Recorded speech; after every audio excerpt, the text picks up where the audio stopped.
भी कहते हैं। इसे हमने अजीम प्रेमजी स्कूल दिनेशपुर में कुल 10 शिक्षकों के साथ किया, जिसमें कि उनके प्रधानाध्यापक भी शामिल थे। इस शोध के माध्यम से हम शिक्षकों को सीखने सिखाने की प्रक्रियाओं में लगातार और व्यवस्थित रूप से चिंतन कर उनमें सुधार लाने में सहयोग करना चाहते थे। कोशिश ये भी थी कि इन सभी प्रक्रियाओं को स्कूल अवधि में ही पूरा किया जाए। इस शोध में सभी अध्यापक जो शोधकर्ता भी थे, उन्होंने अजीम प्रेमजी फाउंडेशन की शोध टीम के साथ सीखने सिखाने में आ रही कुछ समस्याओं को रखा और इन सभी समस्याओं में से एक समस्या जिसे वे सबसे महत्वपूर्ण मानते थे, उसे शोध समस्या के तौर पर चुना। इस चयनित समस्या पर उन्होंने गहराई से विश्लेषण किया और इसके मूल कारणों को जाना व समझा, जैसे बच्चों की संख्या, क्या सभी बच्चों को ऐसी दिक्कतें आ रही थी, क्या सभी विषयों में आ रही थी, इत्यादि। इस प्रक्रिया के अगले चरण में समस्या के समाधान के लिए कई संभावित शैक्षणिक विधियों की पहचान की और शिक्षक ने एक विधि का चयन किया जो कि समस्या तथा बच्चों के अनुकूल थी। इस विधि पर उन्होंने विस्तार में कार्य योजना बनाई और कक्षा में बच्चों के साथ क्रियान्वित किया। इस पूरी प्रक्रिया का उन्होंने लगातार डॉक्यूमेंटेशन या अभिलेखीकरण भी किया। समय समय पर शिक्षक और शोध टीम के बीच बातचीत रही। क्रियान्वित प्रक्रियाओं पर उनके अनुभव, चुनौती और अन्य विचारों पर बातें जारी रही। अगर शिक्षकों ने समस्या का समाधान कर लिया हो तो एक्शन रिसर्च साइकिल को पूरा माना गया। अगर नहीं तो शोध टीम ने उन्हें प्रेरित किया कि वो इस पूरी साइकिल को दोबारा करें।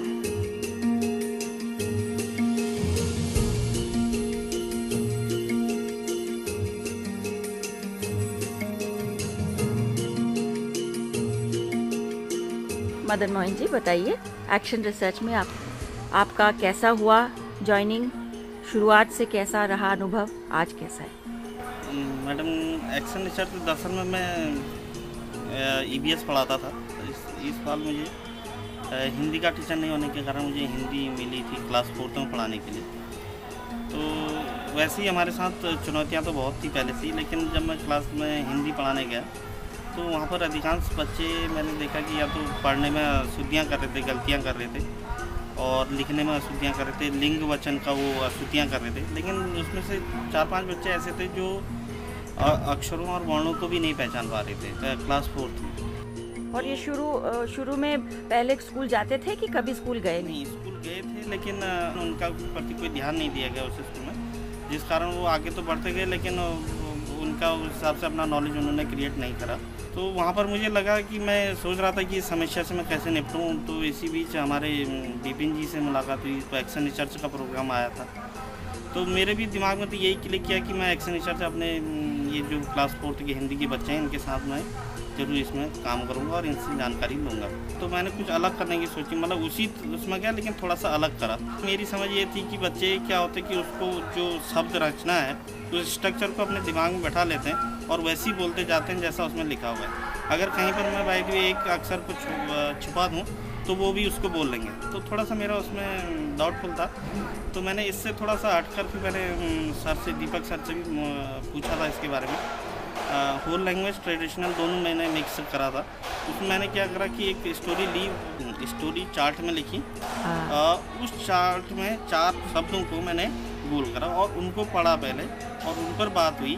फिर उसमें से उस सब अक्षर को अलग किया, फिर उस अक्षर का उनको उच्चारण कराएगा और उस अक्षर के बारे में उनको बताया गया। 5 बच्चों में से जो 4 बच्चे हैं वो तो अक्षर पहचान पा रहे हैं और उसके उच्चारण से और अक्षर को पहचान पा रहे हैं और धीरे धीरे पढ़ने की कोशिश कर रहे हैं।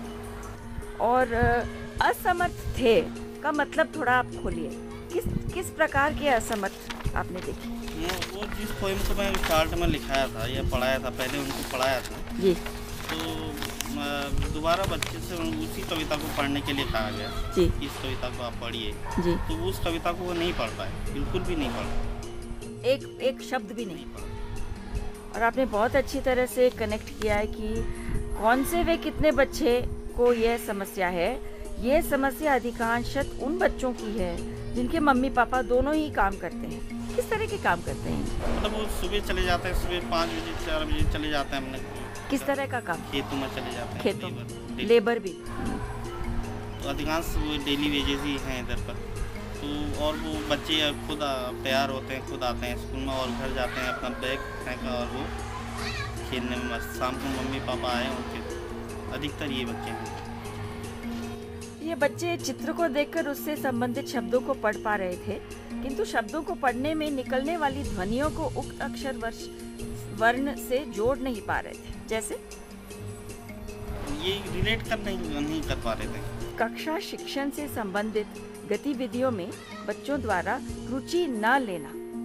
तो ये 5 बच्चे रुचि नहीं ले रहे थे। नहीं ले रहे थे। मैं जो हम पढ़ा रहे थे वो इनके समझ में आ नहीं रहा था। और मतलब समझ में कहाँ, स्टोरी तो सुनते थे, कविताएं भी सुनते थे, लेकिन अगर कोई एक्टिविटी दी जाए तो उसमें इंटरेस्ट नहीं लेते थे वो ना, क्योंकि वो उनके लेवल का था ही नहीं मैडम, तो उसमें इंटरेस्ट। तो आपको किस तरह के निशान थे जिससे आपको पता लगा कि इनको ये मज़ा ही नहीं आ रहा है, रुचि नहीं आ रहा है? टीचर तो वैसे बहुत अलर्ट रहते हैं, देखते हैं किसको। तो आपको कैसे लगा, क्या देख के, क्या इंडिकेटर्स थे जिससे पता चला ये रुचि नहीं ले रहे? इसमें जब हम इनको क्लास में पढ़ाते थे तो जैसे कोई काम दिया जाए इनको, अगर एक्टिविटी करने के लिए दिया जाए, या हम उस कहानी को हम नाटक के रूप में रखते हैं, तो इसमें बच्चे पहले सुनते हैं, फिर अपने डायलॉग बोलते हैं वहाँ पर। तो ये बच्चे ना सुनते नहीं थे और अपने डायलॉग्स वहाँ पर नहीं बोलते थे। सुनने के बजाय क्या करते थे? उनके चेहरा में क्या दिखता था आपको? ये बच्चे अधिकांश तो सुनते, तो ऐसा तो लगता था कि सुनते हैं ये जो कुछ कहते, लेकिन जब उनको बोलने के लिए कहा जाता तो अपने विचार नहीं रख पाते थे, थॉट नहीं रख पाते थे। फिर आपने लिखा है आम बोलचाल में लिंग वचन से संबंधित भाषाई अशुद्धियाँ करना। तो इनके भी मैं थोड़े उदाहरण आपसे मांगूंगी। किस तरह की अशुद्धियाँ याद है कुछ? हाँ, इसमें मैडम जैसे ये आम बोलचाल में, जैसे लड़का है, मैं खाना खाती हूँ, या मैं वहाँ जाऊँगी, ये करके ये लिंग में प्रॉब्लम करते थे। फिर होल लैंग्वेज अप्रोच के माध्यम से उक्त बच्चों के साथ काम किया जा रहा था। तो आपने बोला कि इस शिक्षण विधि में बच्चे कहानी को एक क्रम में पढ़ पा रहे थे, किंतु यदि उनसे कहानी के बीच से किसी शब्द को पढ़कर सुनाने को कहा जाता था तो वे उसे नहीं पढ़ पाते। आपने ये बताया अभी उदाहरण, ये वेरी इंटरेस्टिंग ऑब्जर्वेशन है। तो आपने सोचा कि ट्रेडिशनल मेथड और होल लैंग्वेज अप्रोच को आप मिश्रण करके बता दें। इसके बाद मैंने इसमें एक चीज़ और करा मैडम ना, कि मैंने फिर वही ट्राई करा, जानने की कोशिश करी कि बच्चे फिर इसी क्रम को तो नहीं पढ़ पा रहे। तो इसके लिए मैंने क्या करा, बच्चों को उल्टी कहानी पढ़वाई। ब्यूटीफुल। बच्चों ने उल्टी कहानी पढ़ी। फिर उल्टी मतलब आखिर से शुरू किया। तो उसमें क्या पाया आपने? उसमें बच्चे कर पाए बात। रियली? That's very interesting. ये आइडिया मुझे दीपक सर से मिला। क्या बात है। और क्या कारण हो सकता है कि उल्टे क्रम से वो पढ़ पाए मगर सीधे क्रम से नहीं? ये जांचने के लिए कि क्या इन्होंने अपने वो याद तो नहीं, हाँ, रट लिया। मैं ये जानना चाह रहा था कि ये अक्षर पहचान पा रहे हैं, शब्दों को पहचान पा रहे हैं, कहाँ पर क्या लिखे। ये जांचने के लिए मैंने इनको उल्टा पढ़ा। मगर सीधे पढ़ पा रहे थे कि नहीं? सीधे भी पढ़ पा रहे थे। जो सीधा पढ़ पा रहे थे वो उल्टा पढ़ते, पर सीधा जो पढ़ नहीं पा रहे थे उनको उल्टा भी नहीं आ रहा था।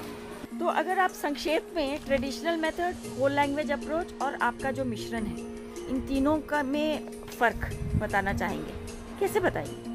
ट्रेडिशनल मैडम जैसे हमने पढ़ा है वो मैं उसको ट्रेडिशनल मानता हूँ। जैसे क ख ग पढ़ो, क पहले अक्षर, फिर शब्द, फिर वाक्य। क से कबूतर, वहाँ तो क से कबूतर ही होता है, ग से गमला ही होता है, उसके अलावा कुछ होता नहीं। तो ये ट्रेडिशनल मेथड हो गया। और होल लैंग्वेज में अगर हम यही क से लेके कितने शब्द कविताएं बना सके, तो क से शुरू होने वाले शब्द अनेक शब्द बना सकते हैं, कविताएं बना सकते हैं।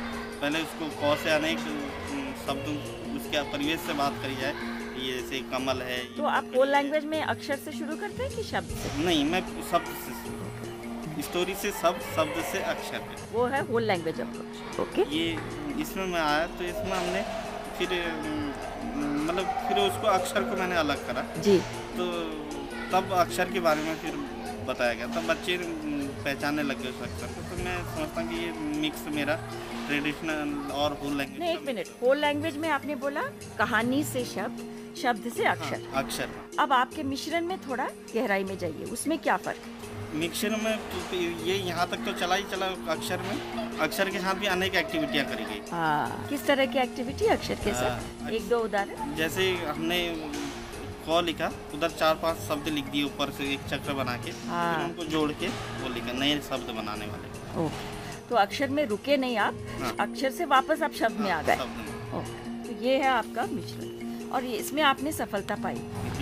तो ये बच्चे जो 5 बच्चे जो जुलाई अगस्त में एक लेवल पे थे, उसका आपके पास डेटा है बेसलाइन, कितने शब्द पढ़ पाते थे?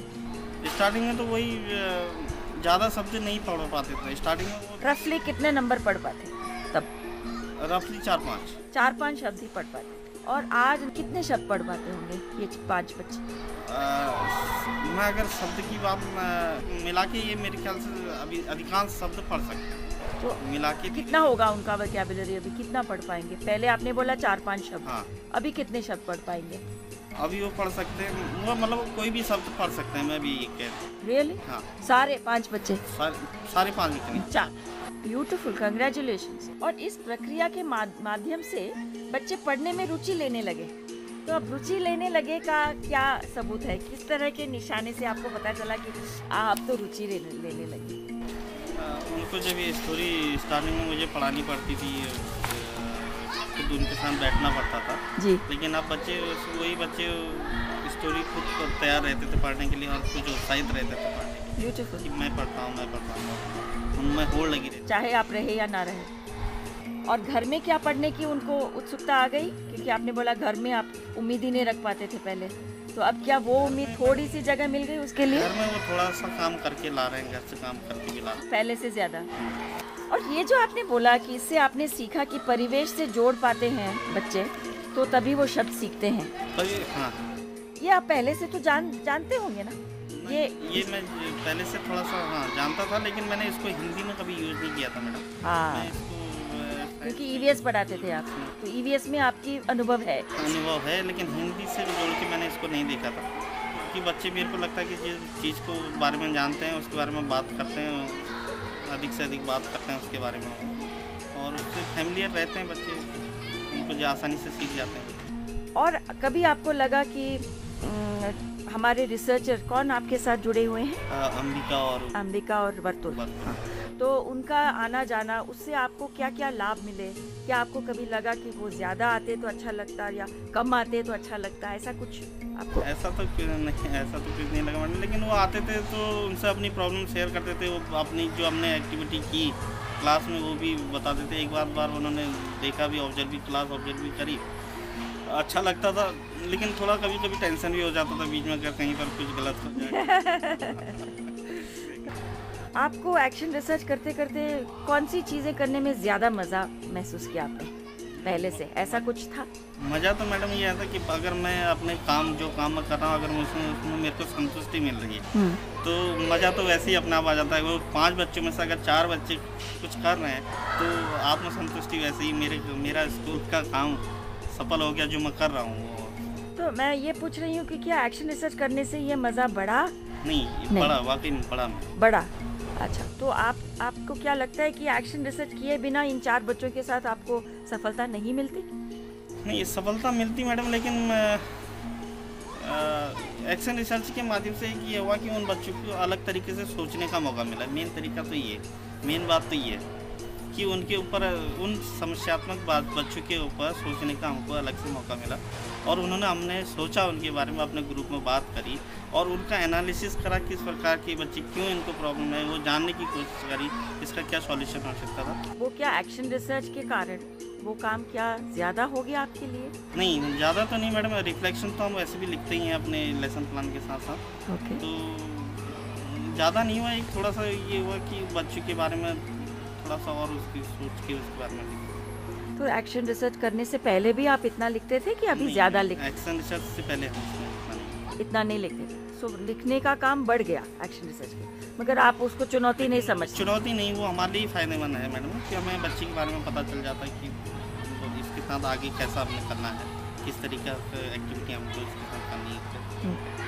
क्या आपको कभी लगा ये एक्शन रिसर्च करते दौरान कि कितना अच्छा होगा अगर कोई मेरी इसमें मदद करता या उसमें मदद करता और आपको ऐसा मिला नहीं? कभी ऐसा लगा आपको? नहीं, इसमें मैडम एक चीज़ ये हुआ कि मैं जैसे 2 ग्रुप बनाए थे, मेरी सबसे ज़्यादा प्रॉब्लम इसमें ये रही कि क्लास में 2 ग्रुप थे मेरे, 2 ग्रुप को पढ़ाना, अलग अलग पढ़ाना।